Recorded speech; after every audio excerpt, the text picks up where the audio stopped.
তাই তো দেখতে পাই কি করা যায়। আপনার যে প্রিয় ভক্ত নারদ, সে যুক্তি বুদ্ধিতে প্রবীণ, তার পক্ষে আপনার শক্তি, তাকে স্মরণ করুন। তাই বিশ্বদেব নারদকে স্মরণ করছে। নারদ ধ্যানে মগ্ন ছিলেন, তাই ধ্যানচ্যুত হয়ে গেছে। কে কে আমাকে স্মরণ করছে?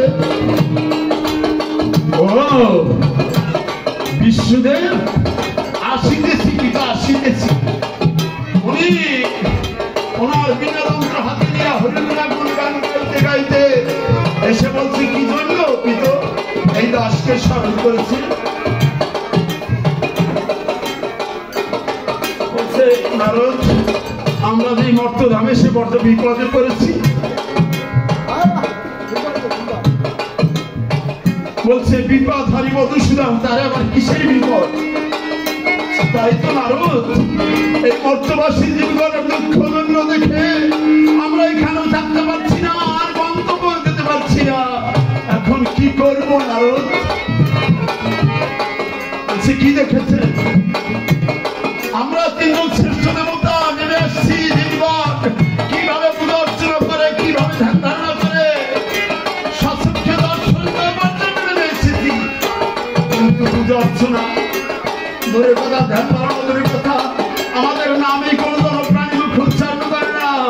এই সব দেখে শুনে দেখো, ওইখানে লক্ষ্মী পূজা, এখানে গাজীর নামে দিচ্ছে। আমরা তিনজন শ্রেষ্ঠ দেবতা, আমাদের নাম কোন প্রাণী মুখ উচ্চারণ করে না।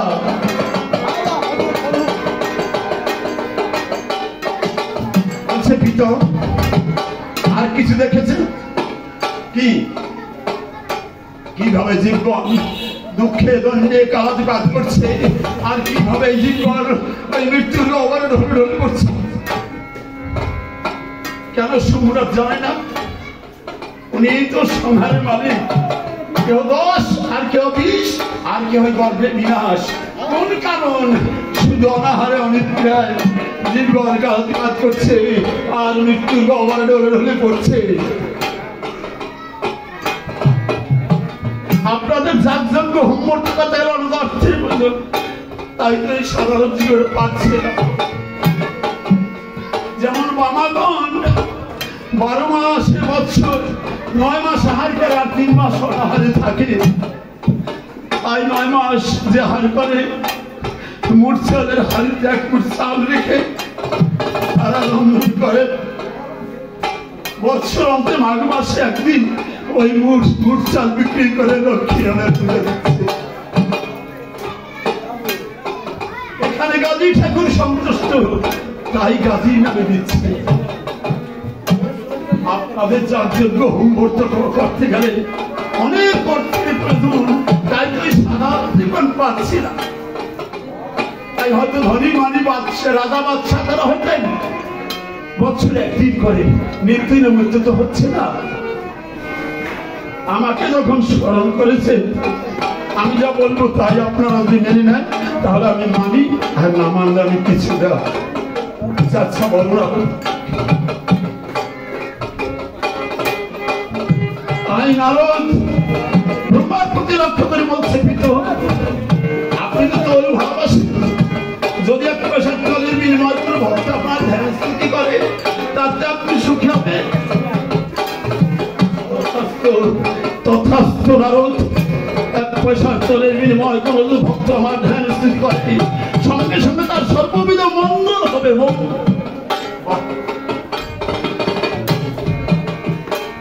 ব্রহ্মার প্রতি লক্ষ্য করে বলছে, বিশ্বের প্রতি লক্ষ্য করে বলছে, পিত সচক্ষে দর্শন করলে তো সব। আপনি তো পান সুপারি ভালোবাসেন। যদি 1 পয়সা পান সুপারি বিনিময় করে ভক্ত আমরা ধ্যান স্থিতি করে,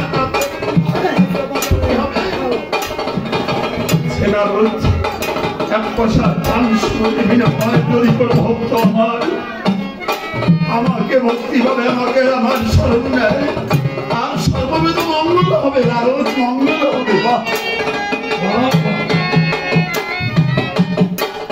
সোমনাথের কাছে যাইতেই সংকট, না গেলেও তো নয়। তাই তাই ধীর মন্থর গতিতে গিয়ে বলছে, পিতু আপনি তো নিয়ে নেন, কেউ 10 আর কেউ 20 আর কেউ লক্ষ্যে বিলাস। অনাহারে অনিদ্রায় জীবন যাপন করছে আর মৃত্যুর গর্বে। আপনি তো গাঁজা ভালোবাসে, যদি 1 পয়সার গাঁজার বিনিময় কোনো ভক্ত আপনার ধ্যান স্থিতি করে তাতে আপনি সুখী হবেন।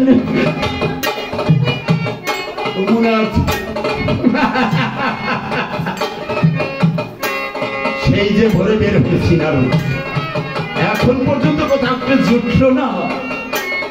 তাই তুমি তো জানো আমি গাদাই, আমার একমাত্র সহায় সম্পদ, গাদাইয়ের পুত্র অবলম্বন। ওই গাদার নেশাই তো আমি শ্মশানে মশানে করে থাকি। তাই যদি 1 পয়সার গাদার বিনিময় কোনো ভক্ত আপনার আমার ধ্যান স্থিতি করে, সঙ্গে সঙ্গে তার সর্ববিধ মঙ্গল হবে, তার চিত্তাঞ্চল হইতে সে মুক্তি পাবে। বাবা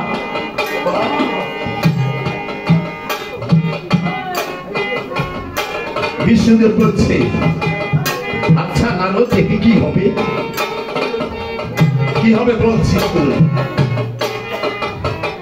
ব্রহ্মা বিষ্ণু শম্ভুনাথ 3 জন নাথের মিলন হবে। ব্রহ্মা বিষ্ণু শম্ভুনাথ 3 জন নাথের মিলন হবে, এর নাম হবে ত্রিনাথ মেলা। বাবা সুন্দর নাম হয়ে গেছে, এক কথায় আমরা 3 দেবতা উচ্চারণ হয়ে গেছে ত্রিনাথ মেলা, ত্রিনাথ মেলা। আচ্ছা নারদ বলছে, পিতো এই মেলাটা প্রচার করতে হলে একটা পবিত্র লোকের দরকার না? পবিত্র একটা বস্তু রাখতে গেলে পবিত্র পাত্র, পাত্রটা আপনারা খুঁজবেন। বলছে না না তুমি তো মত ধামে চলাফেরা বেশি করো, কি কোথায় আছে না আছে বিশেষ করে তোমারই জানা আছে, তুমি একবার খুঁজে রাখো কোথায় আছে। তাই নারদ দেখতে পায় রবিপুর গ্রামে দীননাথপুর একটা লোক ন্যায় নিষ্ঠাবান নৈতিক চরিত্রের, তার দ্বারা মেলা প্রচার করা সম্ভব হবে। কিন্তু আর যাবার একটা অসম্মিলন সংসার,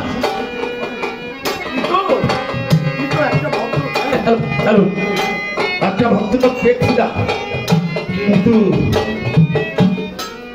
তার একটা অসম্মিলন সংসার, সে কি শুনবে? তার একটা মাত্র ছেলে, জন্মাচ্ছে মাও বলে না বাবাও বলে না। ওই ছেলেটা বড় হয়ে গেছে, সুপাত্রী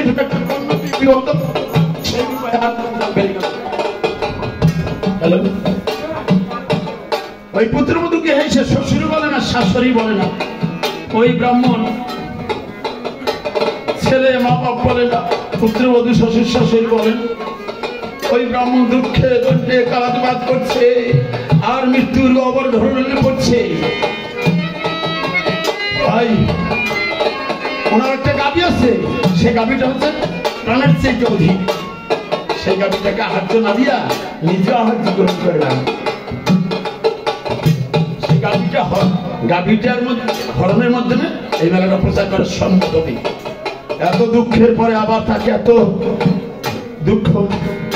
আপনারাই বলেছেন যে করে আমার আস তার করি শারীর সর্বনাশ, ছাড়িয়া না ছাড়ে আস তার হয়ে চিরদিনের দাসের দাস। আপনারা ভেঙেছিল সুন্দরভাবে গড়িয়ে নেবেন না, সহ্য করতে পারবে? ক্ষমতা প্রদান করতে হবে, সেখানে ভেঙে না পড়ে। তথাস্তু তাই হবে। তবে একটা কথা, এই মেলা যতক্ষণে প্রচার না হবে ততক্ষণ কিন্তু আপনারা গন্তব্যে যেতে পারবেন না, আর আমিও যাব না। মেলা প্রচার হওয়ার পরে আপনারা গন্তব্যে চলে যাবেন। যে ভক্ত যে সময় আপনাদেরকে স্মরণ করবে, নেমে এসে পূজা গ্রহণ করবে। তথাস্তু তাই হবে, তাই হবে। তবু মেলা প্রচার হবে। প্রত্যহ গাভীটিকে গোল থেকে বের করে বলে, চল চল মা, মাঠে চল, তোকে কিছু খাওয়াই, আমি পরে সেবা নেব। তাই মাঠের মধ্যে গাভী নিয়ে ছেড়ে দিয়ে ওনার ভবিষ্যতের কথা একটু চিন্তা করতে লাগলো। হে দয়াল, আমি এমন কি অপরাধ করেছি তবু চরণে যে একটা মাত্র ছেলে তুমি দিয়েছ, সে মা বলে না, বাবাও বলে না, অনেকটা মেরেছি ঘরে, সে শ্বশুর বলে না। আমাকে অসম্মিলন সংসার হতে তুমি আমাকে নিয়ে নাও বাবা, তুমি আমাকে নিয়ে নাও। এইভাবে কাতরে প্রার্থনা করতে লাগলো। অনেকক্ষণ প্রার্থনা করার পরে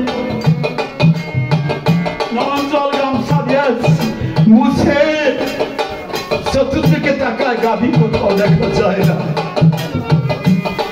ওই ব্রাহ্মণ ভাবে গাভীটা একদিনও কোথাও যায় না, এইখানেই তো থাকে, গাভী কোথায় গেল? অনেক খোঁজাখুঁজির পরে এসে বলছে, বাড়ি এসে বলছে, ব্রাহ্মণী গাভীটা কি বাড়ি আসছে নাকি? ব্রাহ্মণী বলছে না, গাভী বাড়ি আসে নাই। হয়ে গেল, আমি তো তাহলে এখানে গাভীটা রাখি, সেইখানে গাভীটা ছেড়ে দিয়ে একটু ভবিতব্যের কথা চিন্তা করছিলাম, পরক্ষণে গাভীটা পাওয়া গেল না, দেখো তো কার কোনো ফসল নষ্ট করলো। ওই ব্রাহ্মণ আর ব্রাহ্মণী খোঁজ করতে লাগলো। খুঁজতে খুঁজতে সন্ধ্যা আগত এই সময় এসে বলছে, ব্রাহ্মণী গাভীর সন্ধান পেয়েছ? বলছে না, কেউ বলতে পারলো না। ওদিন স্নানাগার রয়েছে, পরদিন আবার ভোরবেলা হতে সন্ধ্যা পর্যন্ত খোঁজ করলো, কোথাও গাভীর সন্ধান পেল না। তাই আর ব্রাহ্মণ এসে বলছে, ব্রাহ্মণী গাভীর সন্ধান পেয়েছ? বলছে না, কেউ বলতে পারলো না। হয়ে গেল, হয়ে গেল ও ঠাকুর,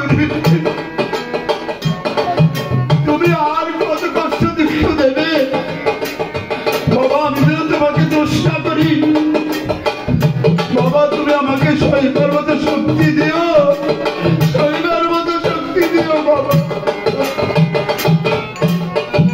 এই বলে কান্নাকাটি ব্রাহ্মণী আর ব্রাহ্মণ কান্নাকাটির পরে ব্রাহ্মণী বলছে, ও ঠাকুর আমাদের এমন কোনো শত্রু নাই, সে গাভীটা পাইতে রেখেছে বলবে না, এমন তো লাগে না। আমার মনে হয় গাভীটা চলে যেতে বলছে আগামী দিন নবীপুর হাট, ওখানে গেলে মনটাকে একটু সান্ত্বনা দিতে পারবো। বলছি তাই যাবো, তোমার কথা অনুযায়ী আগামী দিন শেষবারের মতো একটু চেষ্টা করতে। তাই ভোরবেলা স্নানাগার রয়েছে, ভোরবেলা উঠে বলছে, ব্রাহ্মণী খাবার দাবার কিছু আছে? আছে, জলা ভাত আছে, দাও দাও কিছু দাও। আর কিছু জলা ভাত ছিল, ওই জলা ভাত সেবা করে গামছা কাঁধে নিয়ে রাস্তায় বেরিয়ে গেছে। সে মনে মনে চিন্তা করে, ওই যে অদূরে একটা গ্রাম উদ্যান করে বসছে, ওখানে তো যাওয়া হয় নাই, ঠাকুর ব্রাহ্মণী হয়তো যায় নাই, ওখানে গেলে ঠাকুর মিলে দিতে পারে, যাবো দেখি। তাই ওই উদ্দেশ্যে ওই গ্রাম খোঁজ করতে গিয়ে বেলা যখন মধ্যাহ্ন এসে গেছে, এমনি সময় ব্রাহ্মণ রাস্তায় এসে গেছে।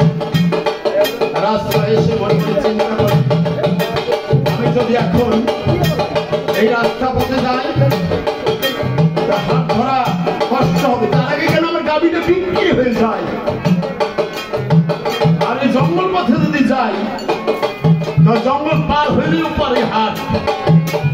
আর মনে মনে চিন্তা করে, জঙ্গল পথে কত হিংস্র জানোয়ার আছে, ওখানে গেলে আমার জীবন লীলা শেষ হয়ে যাবে। আবার নিজের মনকে ধিক্কার মারছে, ওরে পোড়া মন, ওরে তোর বাজবার এখনো কত আশা রে, তোর যে অবস্থা, আত্মঘাতী হওয়াই সমুচিত। যদি আত্মঘাতী না হওয়া লাগে, যদি কোনো হিংস্র জানোয়ার খেয়ে ফেলে, সেই কিন্তু সৌভাগ্য জঙ্গল যেতে হবে। নিজের মনকে ধিক্কার দিয়ে জঙ্গল পথে নেমে পড়লেন। চলতে চলতে গভীর জঙ্গলে প্রবেশ করছে।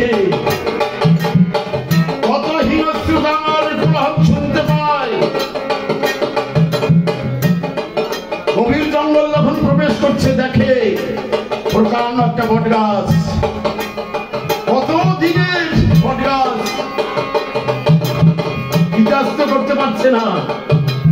কতগুলো জায়গা বেষ্টন করে বটগাছটা জুড়ে রয়েছে। মনে মনে ভাবে এই বটগাছটার মূল গোড়াটা কোথায়? হয়তো অনেকক্ষণ খোঁজ করলো তা হ্যালো হ্যালো পাওয়া যাবে না। তাই ইতস্ত করে হাঁটতে হাঁটতে যখন এই বটগাছ এড়িয়ে গেছে, তোমরা চারজন কিন্তু ওই বটগাছ আহিত।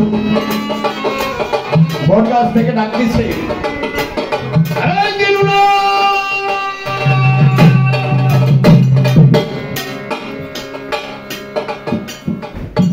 স্পষ্ট ভাষায় ওনার নাম ধরে ডেকেছে। মনে মনে চিন্তা করে, মাঘ মাসের দিন সমস্ত গাছপালা ধরলো, তার পাতা বদলে যায়, শুধু ডাল আর ডাল, কোন জনমানবের আকৃতি দেখতে পায় না।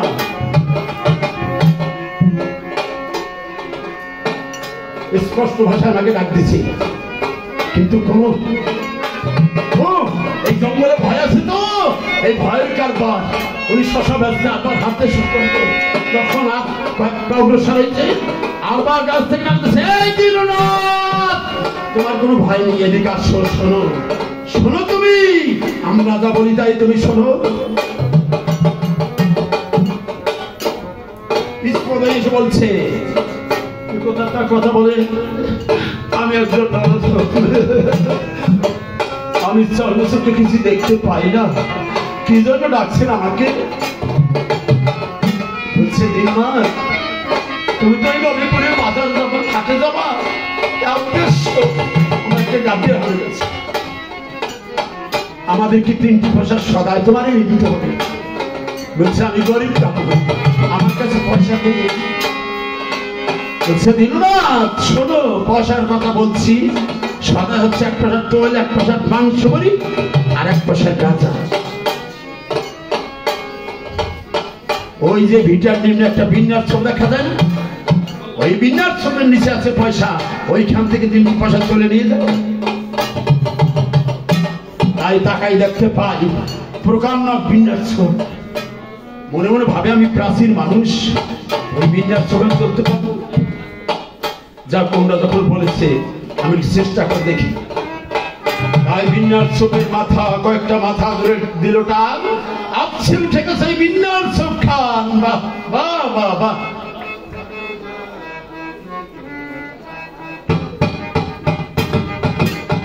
তাই দেখতে পায় অজস্র পয়সা। মনে মনে ভাবে, বাপরে বাপ, কয়েকটা শিকার, পাশে কয়েকটা শিকার আছে, সমস্ত শিকার গুলো পাকা হয়ে গেছে, এই জন্যই করতে পারলাম, নিয়ে যাই। তাই ওনার কোনো লোক আসা ছিল না, ওইখান থেকে 3টি পয়সা গামছা ধরে বেঁধে উনি হাতের দিকে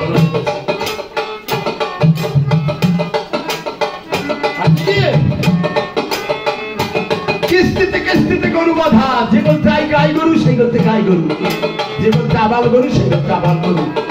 ওনার হারানো গেছে গাই গরু, ওই গাই গরু বলদি ধরতে লাগলো। ধরতে ধরতে মনে হয়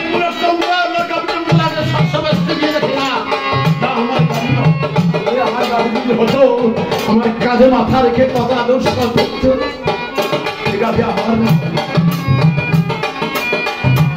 বিভন মনরথা হাত থেকে বেরিয়ে পড়ছে। ওনার গামছা কাঁধে ঘর চাল মারছে, ওই গামছার কোনে ছিল পয়সা, ওই গামছার কোনে পয়সা কাঁধে পিঠের কাজ লাগছে। অঙ্গরে যদি সন্ধ্যা হতো, যদি রাস্তা পথে যেতে পারতাম, তাহলে জনমানবের সাথে কথাবার্তা বলতে বলতে যেতে পারতাম।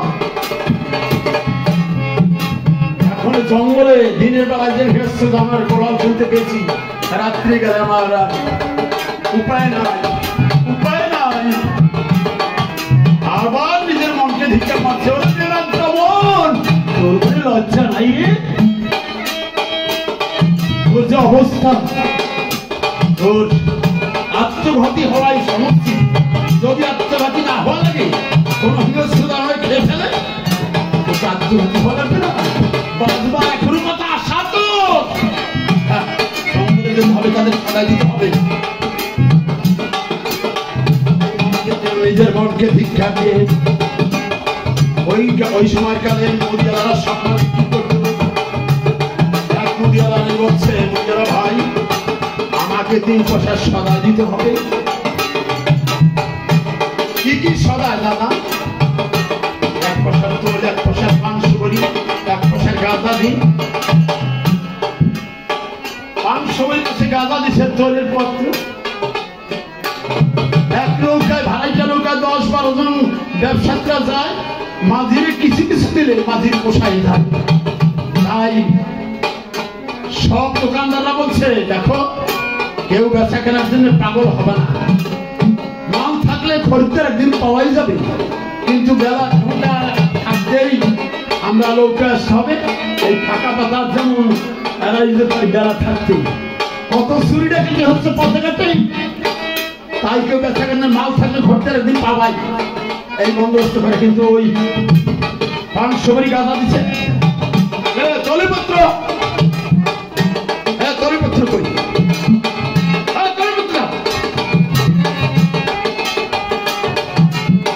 দিনরাত হতভম্ব হয়ে গেছে। আমিও তো চাইনি কি করবো, যখনই চিন্তাযুক্ত হয়েছে আবার আকাশ মনে হয়ে গেছে। এই দিনরাত তোমার কাছে গামছা আছে না? ওই গামছার খুঁটে নিয়ে আসো। গামছার দিক তাকাই দেখতে পাশে গামছা তো আছে, গামছার ঘোট পেতে ধরছে মুদিয়ালা ভাই। মুদিয়ালা মনে মনে চিন্তা করে, লোকটাকে দেখে শুনে মনটা বিগড়ে হয়েছিল, সেই নরম মন আবার চরম উঠে গেল। একটা মাথা খারাপ দিচ্ছে, গামছার করে তোল নিতে পারে। লোকটাকে দেখে মনটা খুব আনন্দে ভরে উঠছে।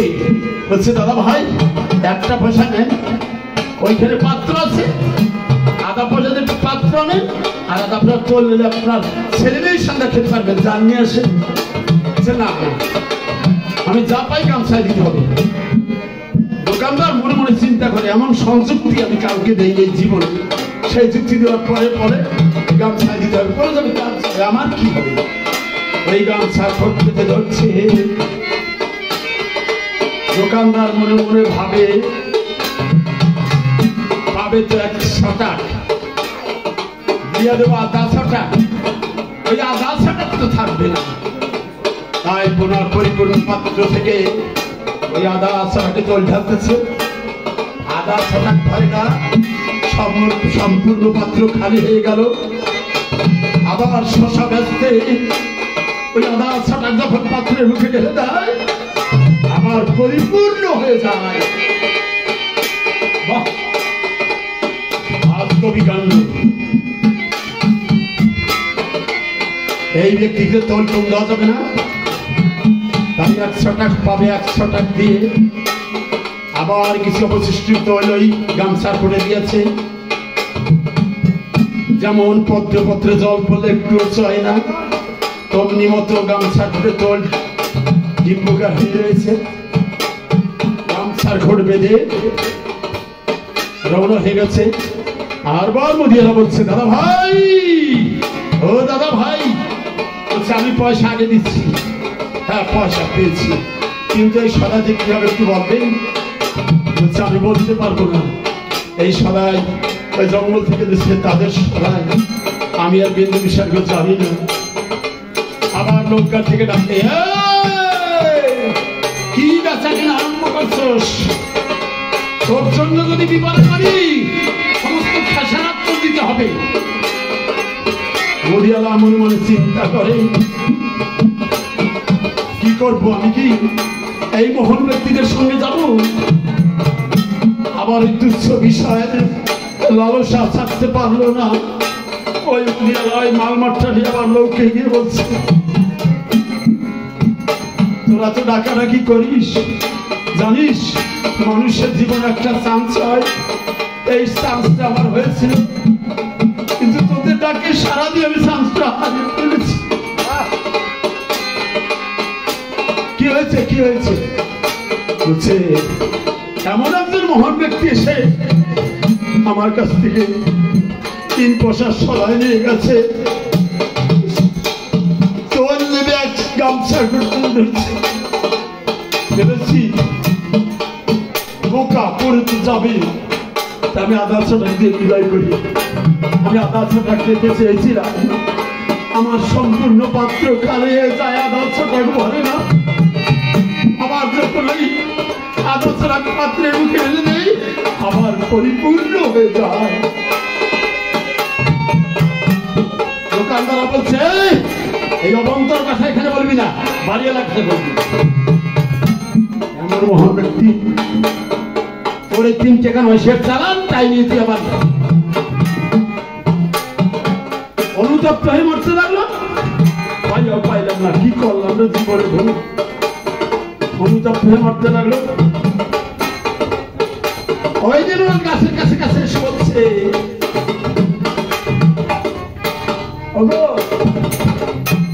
কি কথা তার সদা প্রসাদ ছিলেন, এই তো আপনাদের সদায় এসেছে না? হ্যাঁ এসেছি। এই সদাগুলো কোথায় রাখবো? যে গাছের নিম্নে রেখে দেবো। এই গাছের নিমে 500 ভরি গাঁজা রাখছে। ওইখানে ধুলা পরিষ্কার করবে, ওইখানে ছেড়ে ধুলা পরিষ্কার করবে, তোল ছেড়ে দিছে।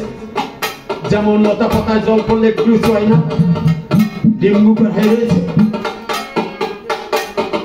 সদা এখানে রেখে মনে মনে চিন্তা করে, বাপরে বাপ, ওই যে সিংহটাকে, ওই যে বাঘটাকে, আর গল্প অবসর হইলে আমার জীবনটা শেষ হবে। আবার মনে মনে চিন্তা করে, আমি একটা ব্রাহ্মণ মানুষ, গামছার কোটে তুলে নিয়েছি, যদি গিয়া বাড়ি গিয়া বলি তাই সবাই বলবে কি যে এই ব্রাহ্মণের গায়ে হারানোর কাছে কোথায় দিয়ে ভয় পাইছে, এখন পাগল হয়ে গেছে, আমার মাথায় কেন চোখ ধরে। যদি বেঁচে যেতে পারি, একটু সরে যায়, কি হবে সবাইতে? উনি পিছনে বলছে, আমি একজন নরদ, আমার মতো নরদ হবে সৃষ্টি হয় না, এই সদাতে কি হবে একটু শুনতে পারি? বলবো বলেই তো এই আয়োজন। এই সদাত হবে ত্রিনাথ মেলা, সর্বশ্রেষ্ঠ 3 জন নাথের মিলন। ব্রহ্মা বিষ্ণু শম্ভুনাথ একসঙ্গে হইবে মিলন। এই মিলনের মাধ্যমে যদি কারো কোনো মনের ব্যথা দাবি থাকে, জানালে পুরাণ করে, পুরাণ করে।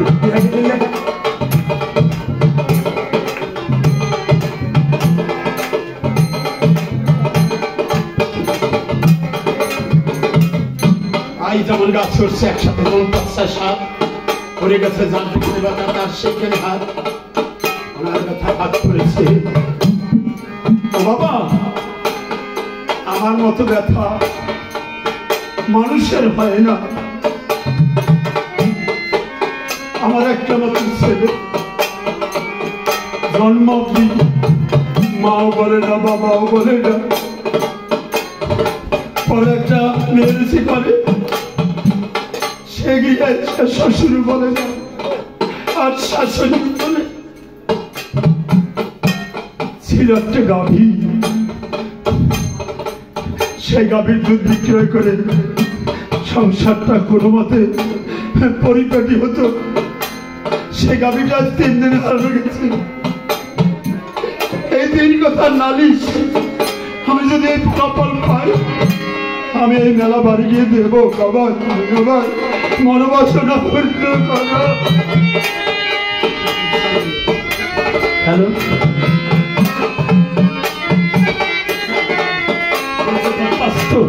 তথাস্তু তোমার মনোবাসনা পূর্ণ হবে। শোনো দিরনাথ, এই মেলা বাড়ি গিয়ে দিও, আর এই মেলা ঘরে ঘরে পৌঁছে দিও। তাই দেবো, তাই দেবো। বাবা আমার মনোবাসনা, হ্যাঁ তথাস্তু তোমার মনোবাসনা। তাই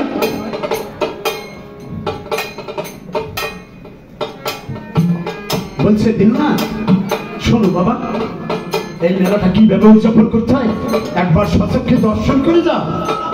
কি করতে হবে সে দেখো, ওই বিটার নিম্নে নরম মাটি আছে না, ওইখান থেকে নরম মাটি হাতে এনে 3খানা ফাউজদার প্রদীপ, 3খানা পানি বাটা, 3খানা কলকি করবে।